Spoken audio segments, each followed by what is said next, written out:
Hey guys, Colby here. Welcome back to Watcher of Realms. We have one of the best times for you guys to summon 15x going on right now for Silas, Kriya, and Orim. I don't care about Kriya and Orim, to be honest. I care about Silas though, and that is what you should too, guys. If you haven't seen ever a showcase of Silas, I don't know where you've been hiding, because he's an OG in this game. I've been playing this game for almost a year now, almost since global launch. Not exactly, but I think Silas is the most used hero I have out of everyone in terms of a marksman, for sure. In terms of just when looking for straight up damage that can also ignore defense, he's it. If you've got Vierna, there's no excuse in not using your Silas, and I think it's an obvious thing on how much damage he gets when you have that bond skill together with Vierna. He basically gets double damage. And he jumped in damage for my guild boss team by an insane amount just because of that. And as you get him awakened higher and higher, he becomes stronger and stronger. I'm actually debating using these two stones that I have, the awakening materials, which, by the way, I haven't got any more of these for, I want to say 4 to 5 months now. I don't know what's up. I don't know if they've been removed from the pool of rewards, but I was very unlucky. So what I'm looking for today, out of like a few summons that I'll do, is a third Silas. So I can actually get him to awaken 3. When there are more than 2 marksmen on the field, increases damage of the hero and 1 random allied marksman by 15%. This is actually quite nuts if you accompany him together with my boy here, Hex. Those two together just jump up in damage by an incredible amount just because of his awakening. So yeah, how I would recommend building Silas is like this. All right, I have been using him with Infernal Roar set plus the Annihilation set, so for him to get extra crit damage, even though his crit damage is quite low at the moment. All right, if you want to see it, it's at 338. I would have preferred if this was like 350. All right, closer to there, but I was losing a lot of stats the last time I tried to move stuff around to make him stronger. But the Infernal Roar set just helps him a lot in terms of basic damage boosting. And then you're just looking for at least a bit of attack on him. You need a bit of attack in order for him to do damage, and you max it out because his ultimate skill, the Shadow Clock, is quite nuts, ignoring defense and magic resistance for 20 seconds on the target that has this going. So it's an obvious thing. It's an obvious thing to use Silas. I would highly recommend summoning right now, guys. And if you are somebody who likes to spend in the game, have a link down below for you guys to get up to a 15% discount from purchases from an official affiliate of the channel and a game affiliate for topping up. So it's Smile One. You obviously know it already if you haven't. So let's do some summons. That's what I wanted to do today. I have every single one of them. I also have Orim. Kriya has been changed, although even with her changes, I don't feel like she's there right now. She feels like a very strong damage dealer. She's not. She still feels underwhelming compared to all the other mages. Orim is just an okay defense hero. I do feel like he could get a small buffs from the small testing that I've done on him, but obviously I don't see him matching any of the other defenders that we have at the moment, especially because of the utility that they also have in their kit.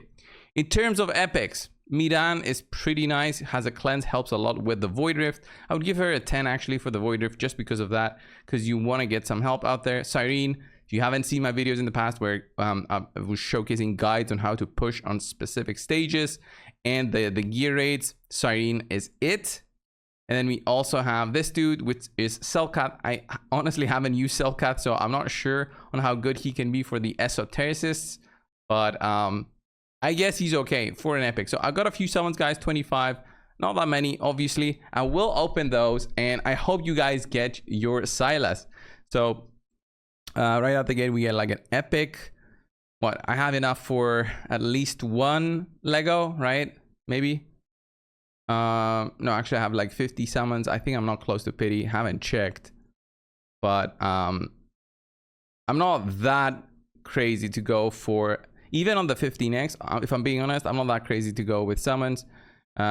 Just so I can get like the extra copy. It's not going to change anything for my teams, so that's why I'm not gonna go crazy for this one. So let's see. Another epic. Somebody posted the other day something on Reddit saying if you get a legendary, there's going to be like a glow on the bottom part of the screen, which I see the glow.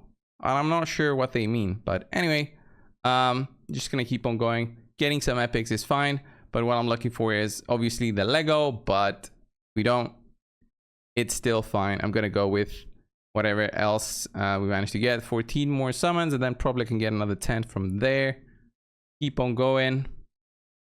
I did summon the other day when we had the 1+1. I didn't post it though, which maybe was a mistake. I should have showcased it just so you guys can see what I got in the extra stuff. So let's see, 851. All right. Once I sell my rares, I should have enough for another 10 pull. Let's see. Decimus. All right.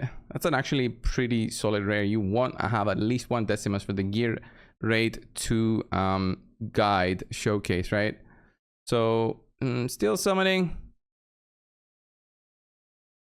sources. All right, and then come on.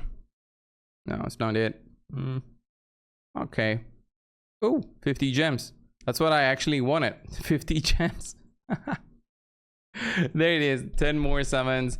I completely eliminated all of my gems, but I think it was for a good cause, and the cause was looking for another Silas. So yeah, all right, 3 rares here. Not that great, not that great. If I go and sacrifice them, I should get something back here.